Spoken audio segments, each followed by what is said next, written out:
Ma. Oo. Alis na ako. Saglit.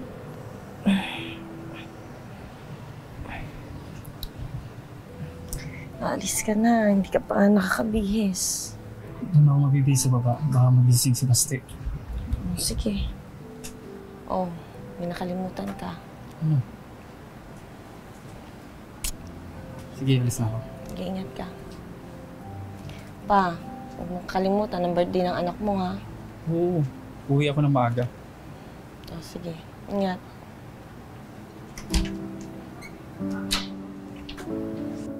Al! Konting bilis!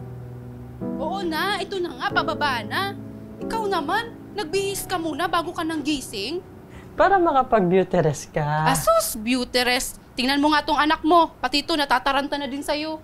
Tama lang yan, para bata pa lang, snappy na. Paglaki, maging pulis kagaya ng daddy niya. Gusto ko po maging 6-star general. Wala naman nun, nak. O sige na, nak. Pasok na tayo. Kiss ka na kay mami mo. Kiss na si Ay, daddy. nako. Tigilan mo ko dyan. Ayaw mo? Ingat ikaw dun, nak. Bahala ka. Sige na nga. Yun. Ingat Sige kayo. na, bye-bye na. Tara, nak. O yung anak mo, ingatan mo yan. Oo, ako na bahala dito. Susunduin mo yan mamaya. Oo na, tara na, nak. Parang ako maliit yung nanay mo. Ay, talaga, pag asawa mo talaga pulis, nga naman. Napabilib talaga ako nitong body mo, sir. Oh, buddy!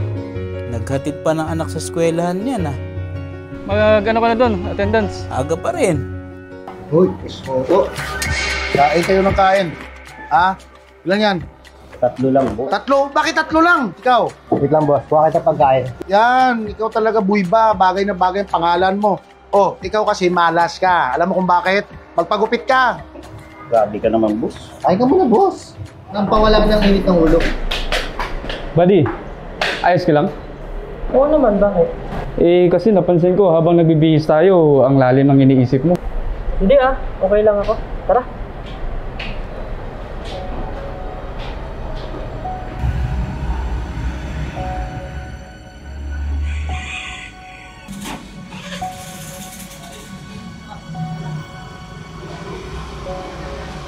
Kaya pala, may naghahanap sa'yo kanina. Ano?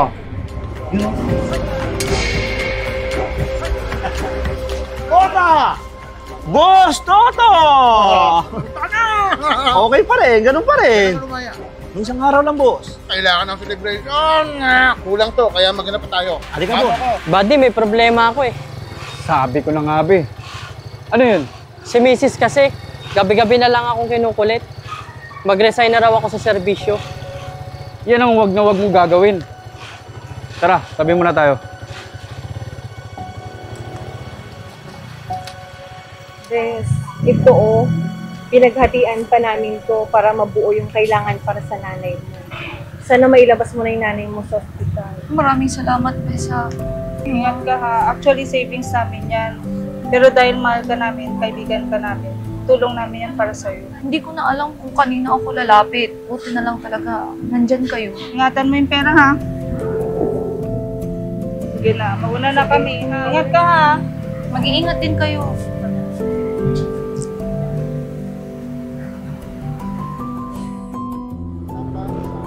Dito sa may tanang-tanang turad ko yan. Kuya! Masubi ko, papatay kita. Wag po! Bigay mo! Akin na! Para sa nanay ko. Papatay kita. Lagay mo yung, yung cellphone sa plastic. Sama mo! Salamat ha!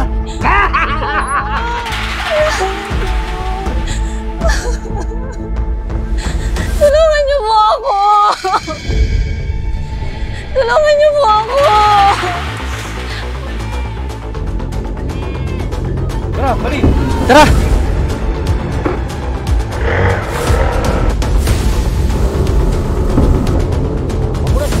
Six! 607, this is Rider Alpha. Robbery in progress. Need backup, over. All units under 607 days. Proceed ASAP.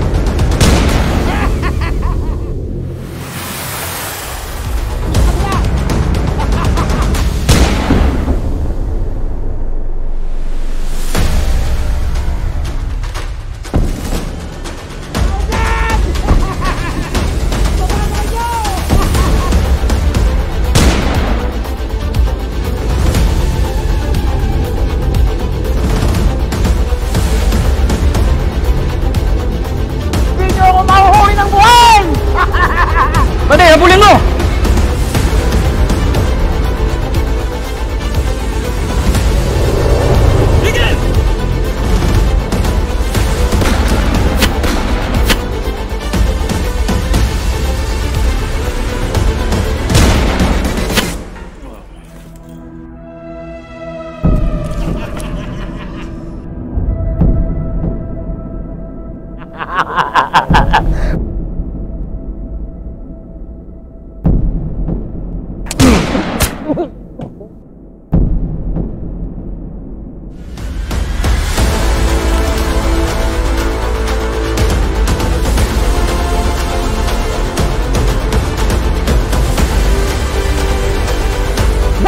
Buggy!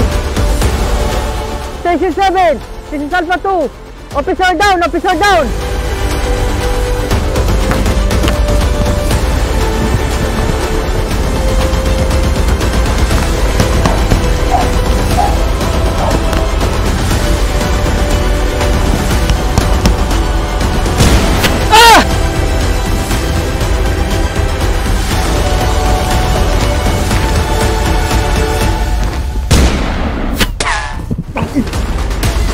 Ano yun? Wala yan. Nakanya sa akin. Hindi ang laro.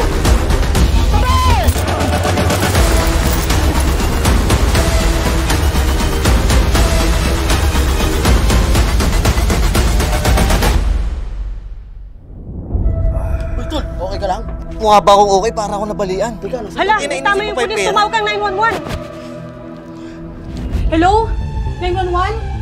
911, where is your emergency? Saan po ang location natin, ma'am? Taken!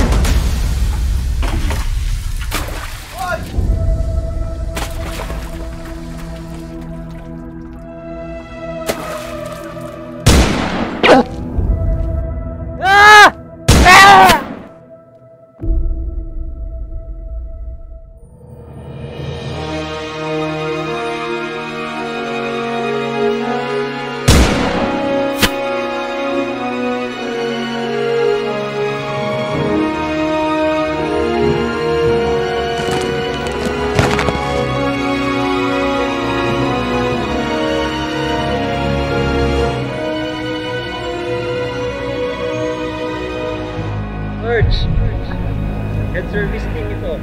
Gusto ka? Sir, iligtas ko yung body ko, sir. First aid natin, seal natin, and then dali na natin sa hospital. 1, 2, 3, lift! Okay lang dito. Okay. Spine cord. 2, 3, up!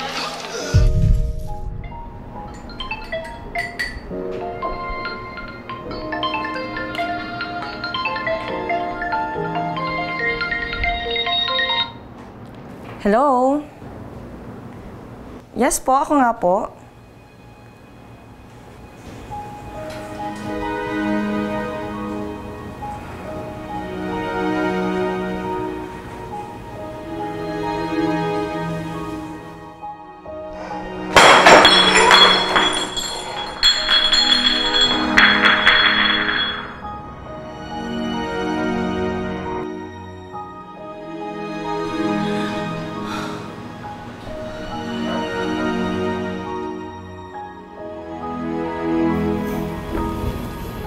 Doc, nandun po ang relative ng ating pasyente.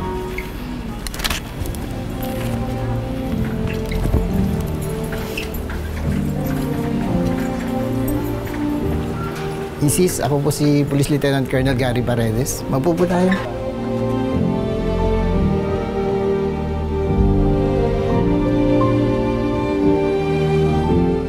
Pinalulungkot ko pong sabihin sa inyo na ginawa na po namin lahat ng aming makakaya. Pero hindi na po namin na-revive ang buhay ng inyong asawa. Magpakatatag po kayo.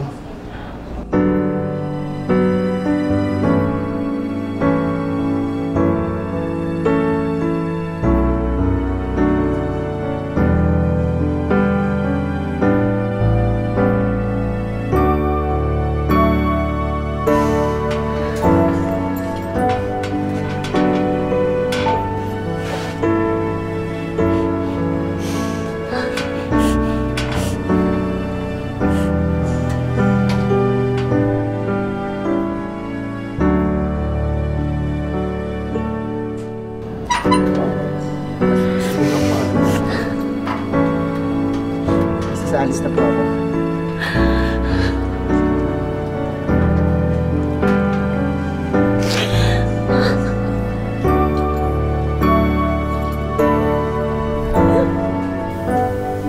Mrs. Jose, ako po ay si Colonel De Leon ng Quezon City Police District. Sa ngalan po ng buong Philippine National Police sa pamumuno ni Chief PNP, Police General Romel Francisco Marbil, kami po ay nakikiramay sa serbisyo at sa pagkawala ng iyong asawa, si Corporal Victor Jose. Gusto kong malaman mo na lahat kami ay nagpapasalamat sa kanya, isa siyang bayaning pulis. At dahil ang inyong asawa ay namatay, iniaalay ang kanyang buhay para sa bayan, siya po ay isang bayaning pulis. Marami po kayo bilang mga naulila niya, benepisyo matatanggap mula sa Philippine National Police. Isa na po dito ang Special Financial Assistance. Ito po ay katumbas ng 6 na buwang sweldo niya at yung bonus niya. Yung kanyang CAL, Cumulative Accrued Leaves, ito po ay ayon sa ilang taon niya na serbisyo, kung ano yung kanyang leave, may equivalent po to sa cash. Ito po mula sa Philippine National Police. Alam ko ito ay hindi makakapagbalik ng inyong asawa. Maaring hindi ito makakabayad sa buhay na kanyang inialay para sa bayan natin. Pero let this be na makagaan ng konti. Hindi ka pababayaan ng PNP. At dito po naman sa health service, pwede po kayong magpa-check up dito kahit anong oras, kahit kailan. Okay? Maraming salamat. Nakikirami kami. Maraming salamat. Ang asawa mo ay isang bayani.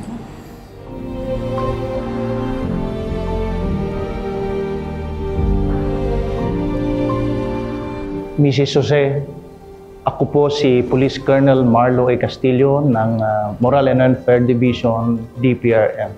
Sa ngalan po ng buong hanay ng kapulisan, sa pamumuno ng ating Chief Police General Romel Francisco Marbil, kami po ay taus-pusong nakikiramay sa pagkawala ng iyong mahal na asawa. Maliban po sa mga benepisyong pinagkaloob ng ating pambansang pulisya, narito naman ang mga tulong mula sa opisina ng ating mahal na Pangulo. Ang PSF-SFA o yung Presidential Social Fund na nagkakalaga po ng 500,000 pesos. Bukod pa dyan, ibabahagi po ng Civil Service Commission ang pamanang parangal sa Lingkod Bayani o Posthumous Award at pamanang lingkod scholarship na nagkakahalaga ng 100,000 pesos. Muli po, kami nakikiramay sa pagpanaw ng inyong mahal na asawa. Isa po siyang bayaning pulis. Ma'am, ako po si Commissioner Beatrice Aurora Vega Cancho mula po sa tanggapan ng NAPOLCOM. Wala pong katumbas yung buhay na isinakripisyo po ng inyong asawa. Mula po dito sa NAPOLCOM, meron po kami munting alay, meron pong burial assistance na katumbas po ng 3 buwan na sweldo. Meron din po kayong matatanggap na gratuity pay na nakatumbas naman po ng 12 buwan o 1 taon po na basic salary po ng inyong asawa. Bukod pa dun po, meron din po kayong matatanggap na monthly pension po. Meron din po kaming mabibigay na scholarship grant po para sa inyong anak. Mula po kindergarten hanggang college po niya. Sa ngalan po ng NAPOLCOM, taus-puso po kaming nakikiramay sa inyo at sa inyong pamilya. Maraming salamat. Sir, our patient is improving for the next few days. Pwede na po natin siyang pauwiin at sa bahay na mag-recover. Very good. Patrolman Luna, sa ngalan ng ating Chief PNP, Police General Ramel Francisco Marbil, ang buong kapulisan ay nagpapasalamat sa iyong kabayanihan. Tandaan mo na ang PNP ay tutulong sa iyo at kaagapay mo sa iyong lahat ng pangangailangan. Ikaw at iyong pamilya ay hindi papabayaan ng PNP.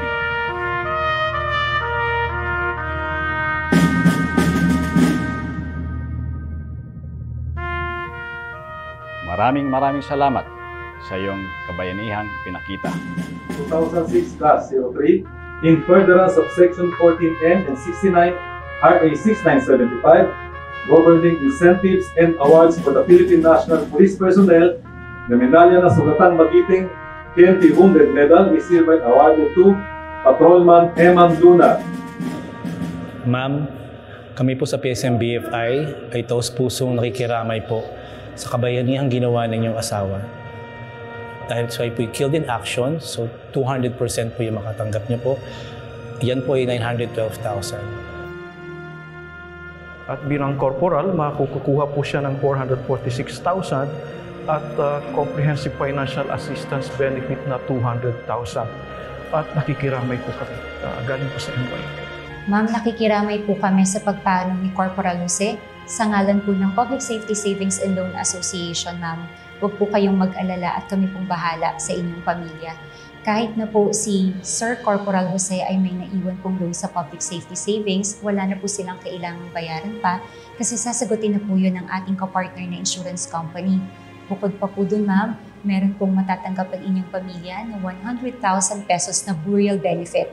Kasama din po dun, ma'am, meron pa po tayong additional na 10,000 pesos mula po sa ating insurance company at meron din pong ibibigay ang Public Safety Savings ng additional 10,000 pesos po na financial assistance. Sana po, ma'am, makatulong po ito sa inyong pamilya, ma'am. Welcome po, ma'am. Sarah, huwag kang mag-alala. Si Buds lang ang pinagpahinga. Pero tayo, magpapatuloy. Di ko makakalimutan yung sinabi sa akin ni Buddy na nakapagpalakas ng loob ko. Buddy, may problema ako eh. Sabi ko na nga, be. Ano yun? Si Mrs. kasi, gabi-gabi na lang akong kinukulit. Mag-resign na raw ako sa serbisyo. Yan ang wag na wag mo gagawin. Tara, tabi muna tayo.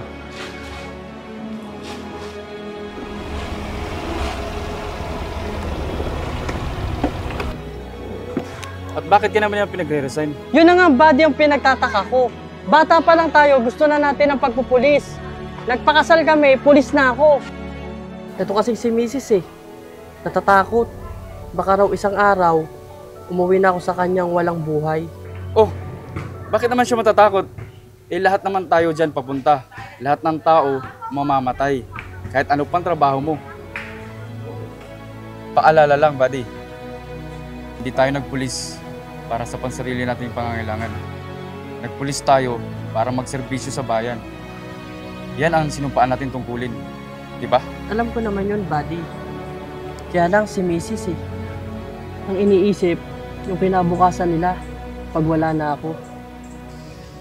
Isa lang sisiguro dito sa'yo. Ano man ang mangyari, hindi tayo pababayaan ng PNP. Pati ng pamilya natin. Yan! Buti na lang ikaw ang kabady ko. Salamat ah. Oo, pero huwag ka muna mamatay ngayon.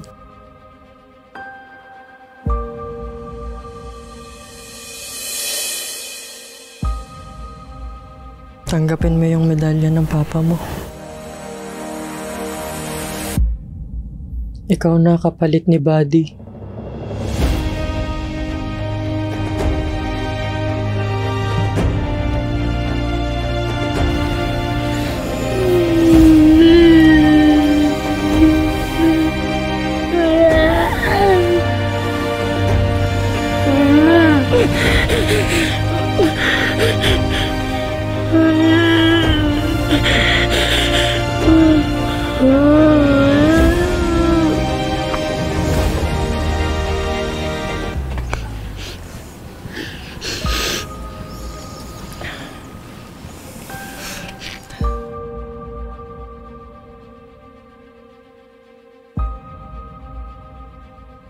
Medalya ng Kadakilaan, posthumous. The Medalya ng Kadakilaan, PNP Heroism Medal, is hereby awarded to Police Corporal Victor Jose for noteworthy acts of heroism and self-sacrifice when the above officer was killed.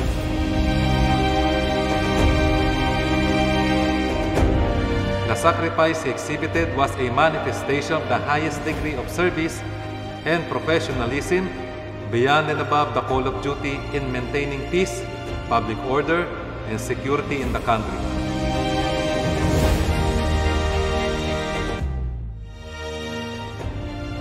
Sa ating mga bayaning pulis, saludo ako sa inyong tapang at pagmamahal sa bayan. Huwag kayong mag-alala, sagot kayo ng PNP at inyong pamilya. Sa bagong Pilipinas, ang gusto ng pulis, ligtas ka.